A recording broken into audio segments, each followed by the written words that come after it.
Buong paliwanag ni Pangulong Aquino kaugnay sa mga aksyon sa engkwentro sa Mama-Sapano. Ang hinihingi ngayon ng pinuno ng Catholic Bishops' Conference of the Philippines.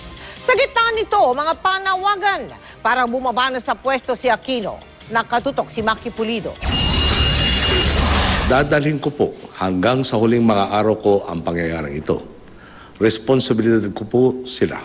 2 beses nang humarap sa sambayanan si Pangulong Aquino para magpaliwanag tungkol sa engkwentro sa Mama-Sapano. Pero si CBCP President at Lingayen Dagupan Archbishop Socrates Villegas hindi kontento. Sa isang post sa Facebook, iginiit ni Villegas na dapat maglabas ang Pangulo at ang kanyang mga tagapayo ng buo at katanggap-tanggap na pagtutuos ng kanilang mga aksyon sa nangyaring trahedya. Kinwestiyon din ng Arsobispo kung bakit hindi naabisuhan sina PNP Deputy Director General Leonardo Espina at DILG Secretary Mar Rojas tungkol sa operasyon. Kahit walang direktang pinatamaan, sinabi ni Villegas na isang pagkakamali ang pagtatakip sa katotohanan o pagsisinungaling para isalba raw sa kahihiyan ang matataas na opisyal. Giit naman ng Malacanang, pasandaw ng Pangulo ang responsibilidad sa misyong ikinasawi ng SAF Commandos.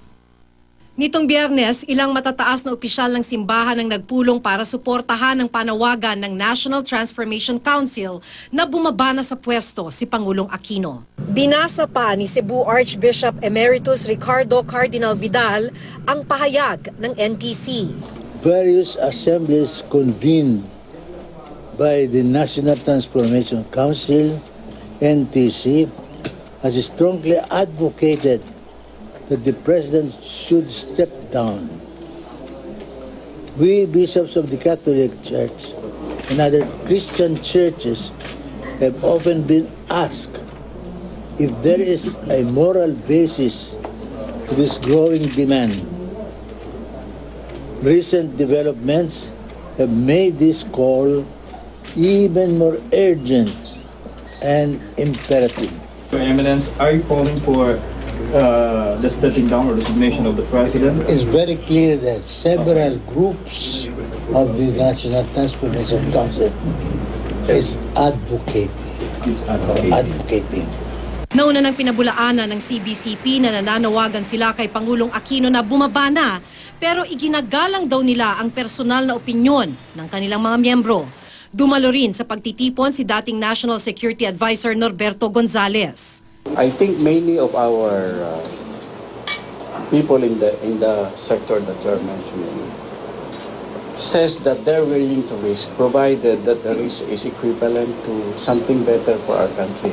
Pero ayon kay Senador Antonio Trillanes, si Gonzales daw ang namumuno sa plano umanong patalsikin ang Pangulo. It's not really the conventional coup, but they're hoping to recruit members, active members of the armed forces and the PNP. May nagpopondo rin daw dito pero hindi na siya pinangalanan pa. There's no need to be alarmed, pero we can't be complacent. Sinusubukan pa ng GMA News na kunan ng pahayag si Gonzales.